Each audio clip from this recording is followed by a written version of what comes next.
the information that I've put together over the years, a vast library of information now, last 30 years. When I started out, the first small first period, I would receive information and I'd work it out and come to conclusions from working it out. And then after not very long, in the 1990s, this flipped, not least because of paranormal experiences I was having, really, not paranormal, normal experiences. I need to put up there, normal experiences, but they're called paranormal because compared with the postage stamp, they're not normal, therefore they're paranormal. They're not, they're perfectly normal. Yeah. But just that you're in a mind prison. And what happened was I started to just know what the situation was. I just know. And then the information, names, dates, places, would come into my life that would confirm that initial, I know it's like this. This is how I think it is, or I know it is. And this is innate intelligence. Now, why does that know and that think? Because this is operating within this tiny band of frequency we call the human world. And it's so tiny. I mean, if you look at what mainstream science says about the electromagnetic spectrum, it says that it's 0.005% of what exists in the universe. And the universe is just one expression of infinity. And some say it's a bit more, but not by much. It's tiny. Now, that's the electromagnetic spectrum. Visible light, which is the only frequency band that we can see, that everything we see in what we call the visible world is within that band, is a smear, tiny smear of the 0.005%. So we are basically blind in terms of what we see and perceive compared with what there is in infinite reality, even in this universe. And so you are, by definition, going to be incredibly limited in what you know if you come only from that level of reality, because you only know what you're told to know by the system. This this heart connection here takes you out there. What they want is that they want the head, the brain, to dominate the heart, because they want intellectual, learned intelligence to overpower innate, knowing intelligence. So you then let this expand and connect out there, and you listen to it, and it speaks to you. Yeah. You just know. You just know. How did you know that? Because I just knew.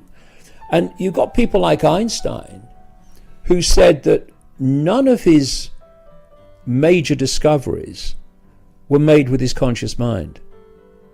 They were made by this, knowing beyond the head, thinking. And what this whole system is, and education, of course, is the central pillar of it, is to keep us in states of ignorance by controlling information and by keeping us in the realm only of thought and intellect. And of course, what are exams? They're testing the intellect. Yeah. What is education? What are lessons? What are lectures at universities? They're all speaking to the intellect. And I remember when I was first asked to go and debate and speak at the Oxford Union, this ancient debating society at Oxford University, which is laid out basically like the House of Commons, not quite, but the same principle. I went along. I left school at 15 to go and play football. Never passed a major exam in my life. And I'm turning up at Oxford University, all these kind of, very clever people, intellectual people. And of course, what's going to happen? Well, I've probably been about 5 or 6 times, not for a long time, but about 5 or 6 times. I can honestly tell you, I've never once been asked a single challenging question. Not one. Because with the odd exception, you're talking to a program. You are talking to a software program which sees the world in such limited terms, because that's what the software program is meant to do, that you kind of listen to them and debate with them, and you're going, what are you talking about? Why can't you just see the obvious? Well, they can't. But because they're all at this esteemed academic institution, Oxford University or Cambridge University, and they're all told that they're special because they're very clever. We've got a place at Oxford. Oh, jolly good. I had a place at Oxford as well. Oxford United I played for. But I'd rather be there than Oxford University. So would I as well. But the point is that they then confirm to themselves that because they're Oxford University, they must know. The last time I was there, speaking at Oxford, the Oxford Union, they give you a bit of food before at this hotel nearby, and I was sitting there, and there was some students sitting down around, kind of obviously to do with the union. And this guy, I don't know what he'd be, 18, something like that. And he's going on and on and on about how I can't be right. Not that he's read anything. Yeah. And he is just spewing out the postage stamp consensus like someone's pressed enter. But because he's very knowledgeable about the postage stamp consensus, he's an intellectual and perceived to be very clever. But actually, it's not clever at all. It's a program. And my son, Gareth, I mean, he really pushed the boat out when he went to school, because he was getting E's. Not even D's, he was getting E's. Same as me. Because he really kind of sussed it and realised it's a load of rubbish and incredibly boring. And you talk to him now, he's a highly intelligent man with multiple skills. And people that were perceived to be his intellectual superiors at school, because they passed the exams, we've got A's. They're either doing nothing with their lives, or they're doing jobs they would rather not do. Yeah, good point. So, what was the point of it all? And because innate intelligence always trumps learned intelligence, if you can access that innate intelligence, then you'll always get on far better than people with that closed and everything in here. Yeah, I love that. I really want to respect your time, but I just wanted to touch on one more topic. I wanted to speak about, I know you had an ayahuasca experience. Yeah. I wanted to speak about that, and what's your thoughts on that, and what do you think's actually going on in that realm? Well, I took ayahuasca twice over 2 nights in 2003, and I had a phenomenal experience. On the second night, I had a voice as loud as mine is now, female form it took, talking to me for 5 hours about the nature of reality. It was hilarious. It was just taking apart reality as we perceive it, this solid world and all that stuff. And for whatever reason, I had total recall of it afterwards. And I came back to Britain, and I started researching to check out what I was told. And I found that if you put the dots together within the various disciplines of science, not least quantum physics, what that voice said was phenomenally accurate, right? And what it's doing is basically opening channels that allow you to consciously access other levels of reality. So a voice, and what is a voice? All that voice was sound wave information. See, I'm talking to you now, and words are not passing between us. Yeah, definitely. They are waveform information fields generated by my vocal cords are passing between us, and it goes through that process. The ear turns them into electrical information to the brain, and the brain hears them.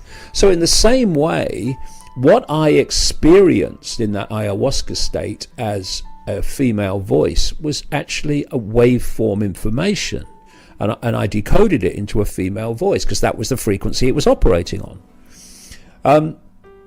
And it's opening those channels so you can access consciously levels of reality that you wouldn't normally consciously experience. So, for instance, I might have an intuitive knowing.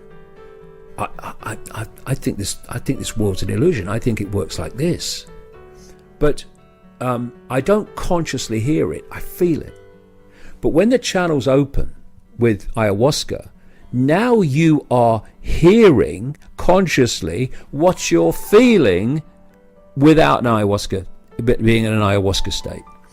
It's the same information, it's the same communication, it's the same decoding, but at a different level. It sort of strips away the intellect as well. It does. Yes, absolutely, it does that.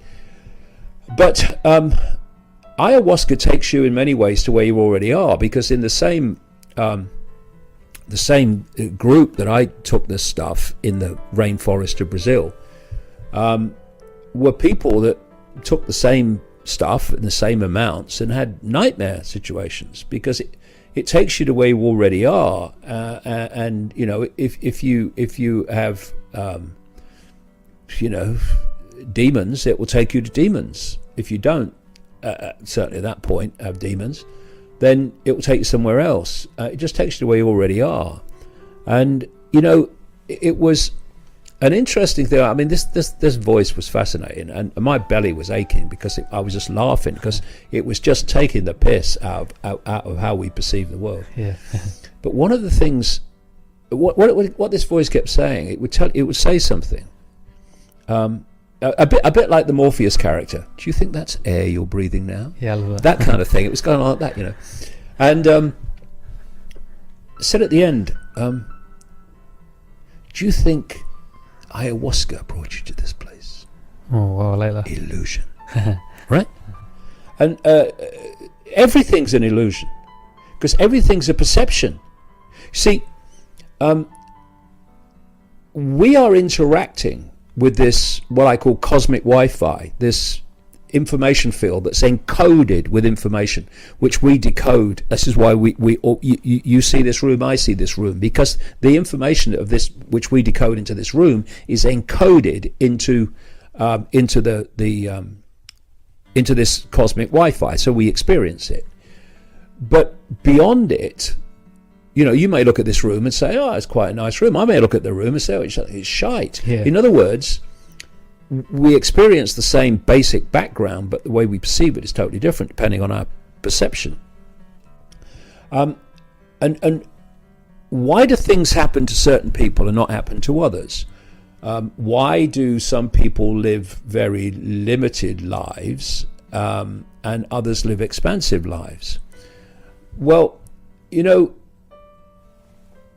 if you're on the internet and you're sitting there and you think, where do I go on the internet? Well, you make choices. So you go to this website, which might expand your awareness, or you might go to another website, you know, some entertainment thing, you know, who's betting who and what's the latest and that stuff, and in fact you won't expand your awareness. So it's a kind of a choice, and the choices that of this field of possibility and probability we decode into a personal experience, the choice is made by perception.